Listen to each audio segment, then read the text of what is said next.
stays under the table, the Xanax having kicked in fully by this point, leaving the coyote in a bit of a quiet, stoic haze. His sobbing is trailed off, not much emotion left in him, aside from feeling numb. His trip is getting more and more intense, and he knows that the peak is nearing, maybe in another half an hour. Still, he begins to notice things that he sure aren't part of his trip. A presence not too far away, one that he knows very well. Dev. With no idea what he's doing, he instinctively reaches out towards that warm energy. Then he's interrupted by another presence he doesn't recognize, one that's much closer. Cameron gets on his paws and knees, looking out from under the table. Oh, geez. Oh, God. This vision is definitely different than anything he's experienced before. The chair. My God. Unlike the dreamlike, reality-altering psilocybin, the vision he's entered has a clarity to it.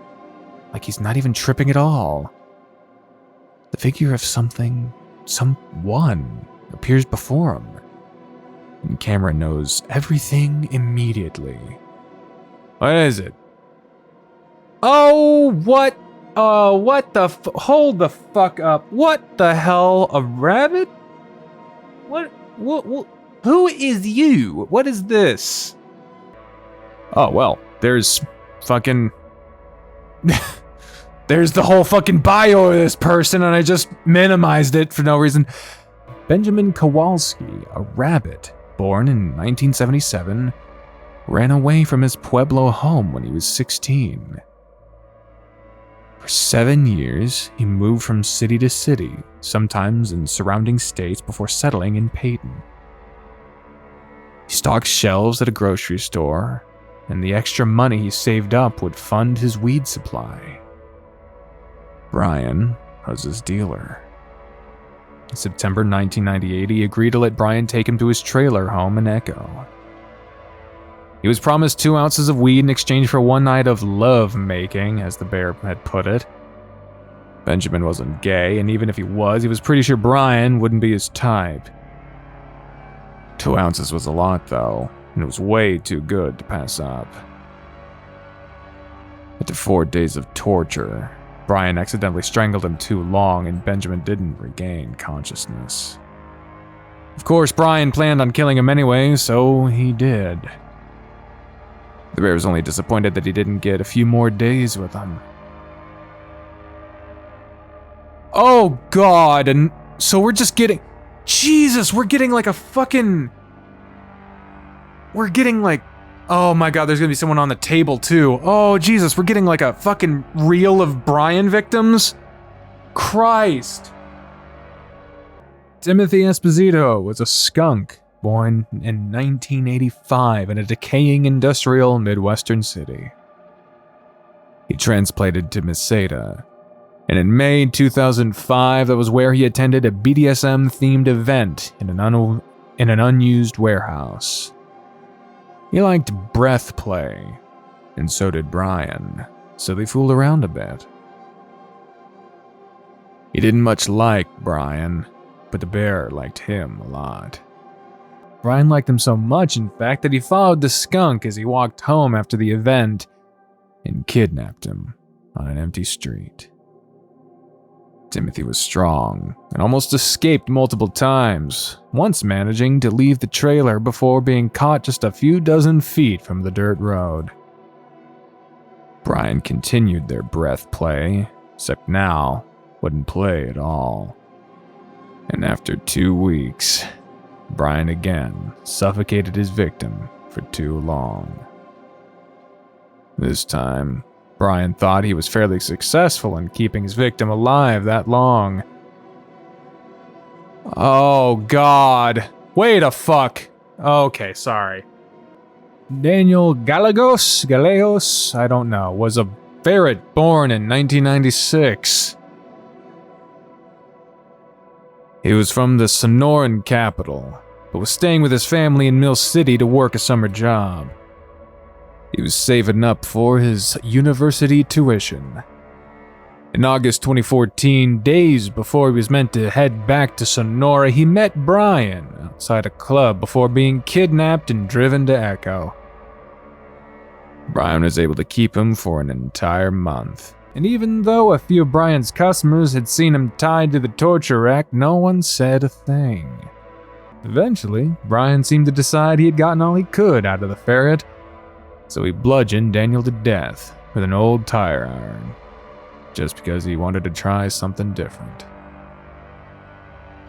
Bear couldn't believe how long it took, how hard he had to hit the kid before he finally stopped moving. Holy God!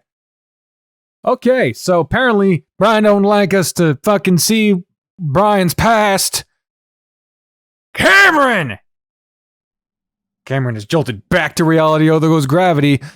As he yanked up by his shirt so he's not even touching the floor. Brian's paws hold the front of his shirt while shaking him violently. What? What is it? Cameron kicks around to try to get his seat on solid ground again. Despite being almost overwhelmed by the numbing calm of Xanax, not enough to stop the primal fear Cameron has of his bear. Especially not after seeing the horrors he committed on those men. What he'd just seen was distilled into an easy-to-follow series of events, but all the while, he'd absorbed all the tiny details too. He knows Brian promised these men many, many things, that he'd only kept them for 1, 2, 3 more days before letting them go. That if they'd be just a little more quiet, he'd let them go. But Cameron knows none of those promises were met. The visions had been so real to Cameron that it felt like he'd been there for everything they went through. Luckily, he hadn't felt anything, but it was as if he was in the room with them. This room. Brian seems to gain some control over himself and lets go of the coyote. Cameron isn't able to stand with his weak, shaken legs and sits down heavily on the ground, looking up at the looming bear. Kept calling your name and you wouldn't answer. I told you to let me know if the visions were starting. I couldn't. Brian waits, looking more impatient the more Cameron stammers, which only makes him stammer more. I swear to fucking God, why do all of you become whimpering little dipshits the second I lose my cool for like a second? He reaches down and Cameron cringes as he's yanked up to his feet again. It's clear that Brian wants him to keep standing this time, so he does, steadying himself against the table behind him. Quit that crying! He does his best to stop, but the sobs keep coming. Brian, visions, the people he just felt, it's not an easy thing to just shrug off. I said quit, not be quieter. Cameron's mouth dries up even more, his tongue now sandpaper against the roof of his mouth as fear helps shock him into a statue-like state. Cameron knows he owes a lot to the sedative right now. Without it, he wouldn't be able to stop, and Brian might kill him. That's better, but faster next time. Got it? Okay. Cameron opens his mouth to answer, but finds himself yanked forward suddenly, only to come to a horrible jarring stop as the bear slams his knee into the coyote's torso. Oh, God, here come the arches again. Cameron watches the luminous arches writhe about, convulsing, almost like they're mirroring the coyote's inner turmoil. Then he is so big compared to himself that it seems to cover most of his chest and stomach. You can thank your boyfriend for that one, and he still earned you one more. Brian finally pulls back, and Cameron crumpled to the ground, unable to process what Brian is saying, not that he'd be able to understand it anyway. The coyote lets out guttural moans over and over again. What's that you're saying? Brian taunts him from above, and Cameron responds with a whooping gasp, pressing his face into the floor in agony. I asked you a fucking question! Cameron is lifted into the air again, feeling his feet kick around for purchase on the ground as he once again dangles from his shirt, the fabric stretching to the point that Cameron can hear the threads popping on his collar. Cameron cracks open an eye and sees Brian drawing back a huge paw, and Cameron manages to choke out a few words with the tiny amount of air he's gathered into his collapsed lungs. Nothing. Cameron wheezes loudly between words, knowing that this is exactly what Brian likes. But how can he stop himself? He's not even sure if stopping himself will help. Maybe that will only trigger Brian into hurting him more. But to Cameron's relief, the bear pauses and slowly drops his fist. Cameron sees the wild look in Brian's eyes gradually leave as he stares at the gasping coyote in his grasp. Good. Guess I'll save the other for later then. Bear lets go, and Cameron slumps back to his knees, curling up again in the fetal position. Now, what was it that you saw? Ooh, that's not an easy question to answer. Okay, I swear to God, I thought you were about to be continued me. I swear to God. He didn't feel any pain. But now he does. Are we back with Artie? Yep. Speak up, Arturo. The whole class needs to hear you. Whatever. He's in front of 20 curious, attentive eyes while his paws shake, almost making his papers rattle. He had less than a year to learn a new language, and now they expect him to give an entire book report? He'd give anything to be in his room, gaming on his brand new PlayStation 2. Some visual novels just have brand names, some just choose not to. I don't know what the rules are. But first, he has to figure out how to survive these next 5 minutes. He's playing his PlayStation 4 in his dorm room when Maria walks in. Hey, beautiful, you able to get some sleep? He doesn't look up from his game.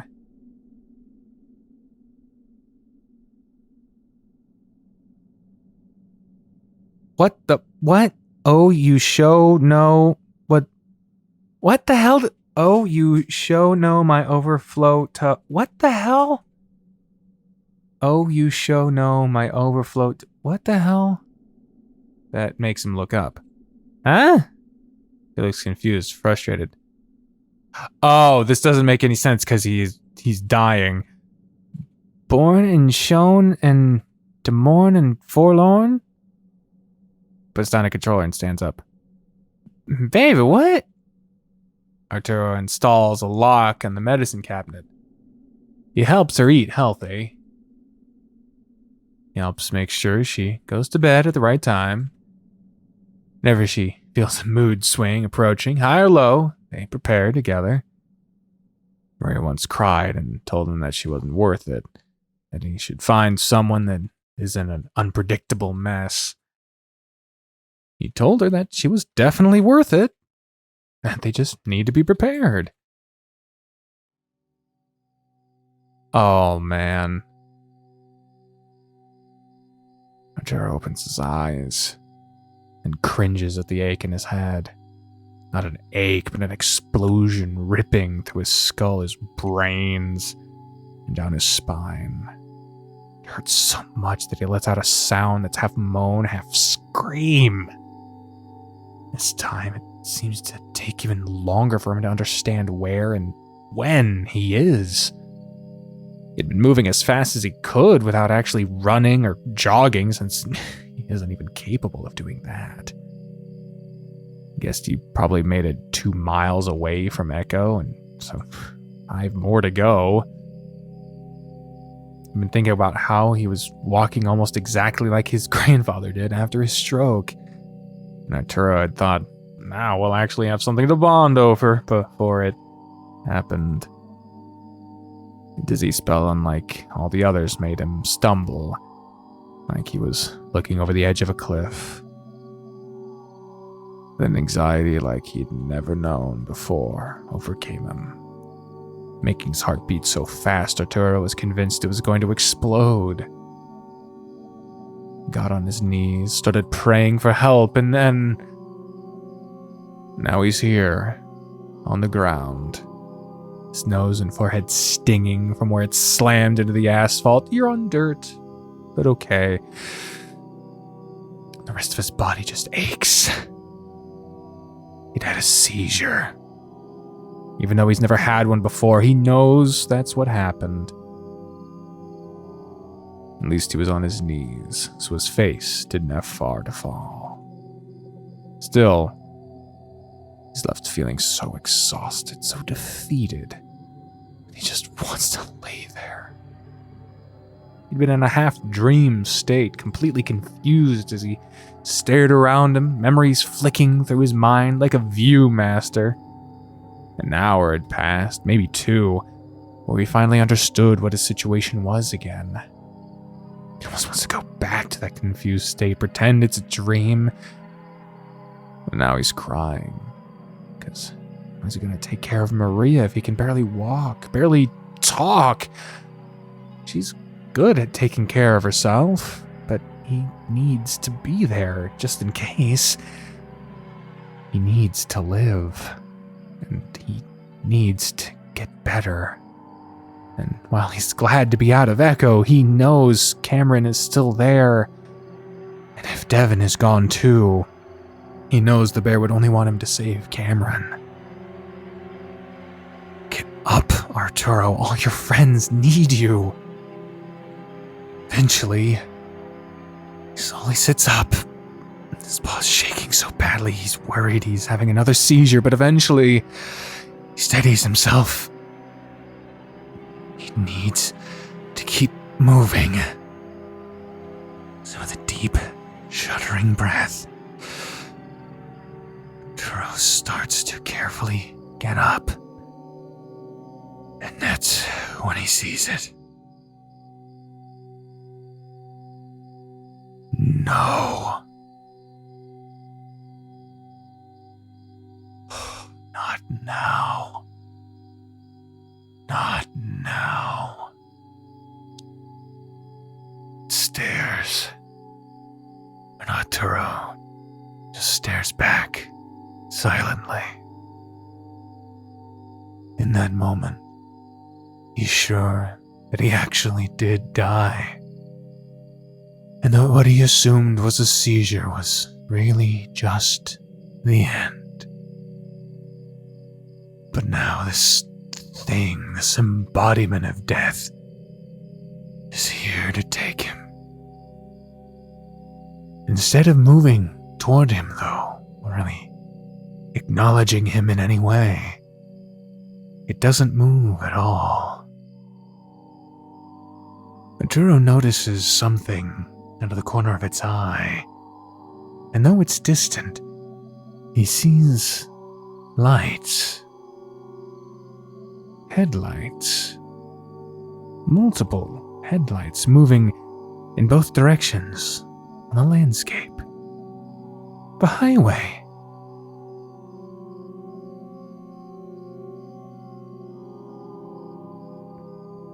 Arturo looks back, but it's gone. With nothing else to do, he starts to get up. He's sure that he didn't see those lights before he collapsed, but a lot of memory is missing.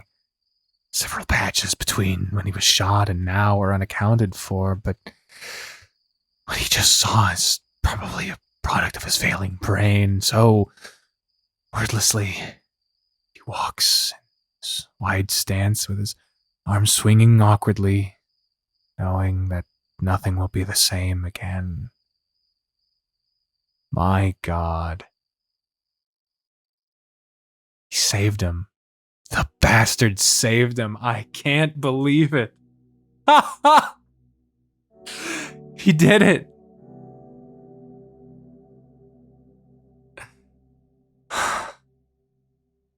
Fucking light socket Flynn monster fucking did it. He brought Arturo to the highway. I'm about to fucking cry, dude. He fucking did it. I can't fucking believe it. This game has not been going for very long. In a very, very short time, I went from this character and what he's done to the other characters is making me want to almost quit this game, to this character and what has been going on is making me think that this game is fucking doing wonders. And that one moment, oh my fucking god. You know what's odd? We have the light socket monster, but we also have Brian. Because in one of the echo routes, the light socket monster attacked Brian. So we know for sure that it isn't that route. That is the route that leads to Arches. So I wonder which one it was. I don't know that we'll ever know that one for sure. I don't know. Fuck. Oh, I need a breather. That was a very fucking emotional scene, man. It was understated too. They didn't make a meal of it. Oh man. And that scene, you have to have played like all of Echo to really feel the huge weight of why that scene means so much. Oh my god,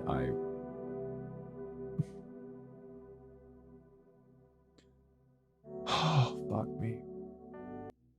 See, when I talk about wanting moments that tie all the games together, it's not all about explain everything. I want lore, I want random tie-ins, and I'm not someone who always wants useless cameos or just fan service. I'm not looking for characters to always hook up a random shit. No, I'm not talking about that. That like a minute and a half, just a couple lines of dialogue. It was like 1.5 CGs.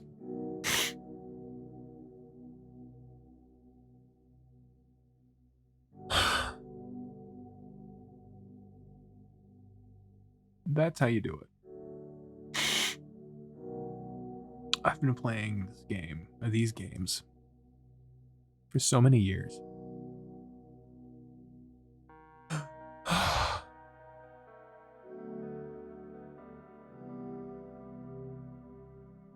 That really got me, man. That really got me.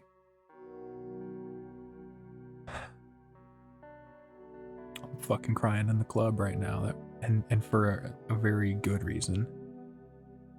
I mean, it's also really sad, but it's like that really was very sentimental for me. After telling Brian everything he can remember, the bear seems satisfied. Did you try and talk to him? No, I didn't have time.